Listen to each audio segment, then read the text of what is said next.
In Lagos, they say the morning sun rises with both promise and pain. For some, it brings opportunity. For others, it brings another day of survival. My name is Adana, and this is the story of how I learned the difference between surviving and truly living. Every morning, I help Mama arrange her stall. Yams, tomatoes, peppers, the same routine since Papa died.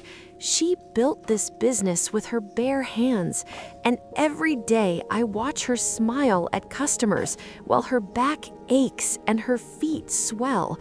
She deserves so much more. Papa always said, education is the key that opens every door, my daughter. I got the education. I turned the key. But all the doors, they were locked from the inside. He never prepared me for a country where even keys don't work. A university degree, 4 years of sacrifice, and here I am, ringing up groceries for people who probably didn't finish secondary school. But at least it's something. At least I can help Mama. At least I'm not a burden. Beep, scan, bag, smile. Beep, scan, bag, smile. 8 hours a day, 6 days a week. This wasn't the dream. But when you live in a country where dreams go to die, you learn to be grateful for nightmares that pay. But there was one bright spot in my life, Chidi. When his name appeared on my screen, everything else disappeared. He needed me, and being needed, it felt like being loved. At least, that's what I told myself. 5,000 naira. It wasn't much. I would replace it. I always replaced it. Chidi was going through something. He needed support. And isn't that what love is? Sacrifice? Even if it meant taking from the one person who sacrificed everything for me.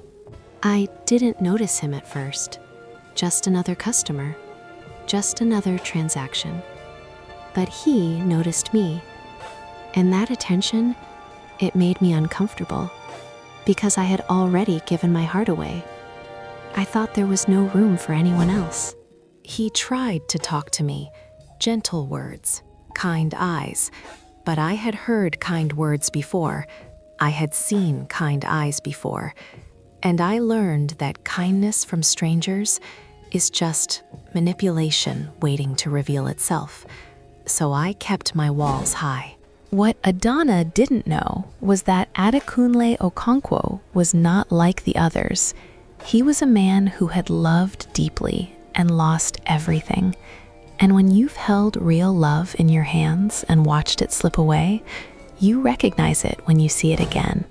My wife used to say I was too careful, too thoughtful. Adekunle, sometimes you must leap before you look. But how do you leap when you've already fallen once? How do you risk your heart when it's barely healed from breaking? When this man came to my stall, I knew immediately he was different. 30 years of selling in this market, you learn to read people. He spoke of my daughter with reverence, not lust, not possession, reverence, like she was something sacred he had been searching for. When he placed that envelope on my table, I wanted to refuse it. Pride is a heavy thing to carry, but it's all we have sometimes. But then I thought of Adana's tired eyes, her worn shoes, her dreams dying slowly, and I realized sometimes pride is a luxury we cannot afford. How dare she? How dare she entertain this stranger's advances? I had Chidi. I had love, real love, the kind that weathers storms, the kind that lasts. She didn't understand. She had been married to Papa forever. She didn't know what it was like to fight for love in this modern world. He came again. Of course he did. Mama insisted I be polite, so I sat with him, exchanged pleasantries, but every word felt like betrayal.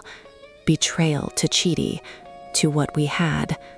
I counted the minutes until I could escape back to my room, back to waiting for the man I actually loved to call.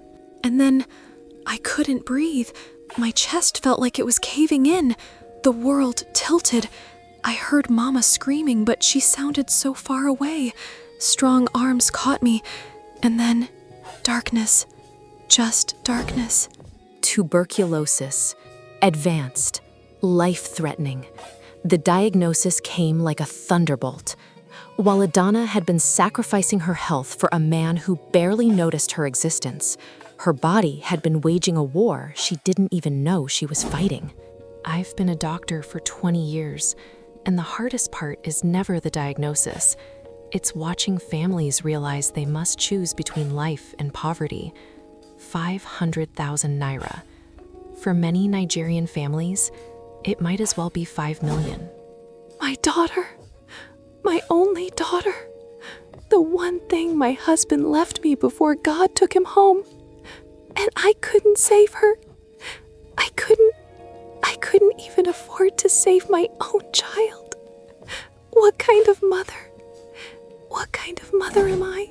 When my wife died, I couldn't save her. Cancer doesn't care about money or love or desperate prayers. But this I could fix. This life I could save. And in that moment, I realized God had not brought me to Adana by accident. He brought me to be her miracle.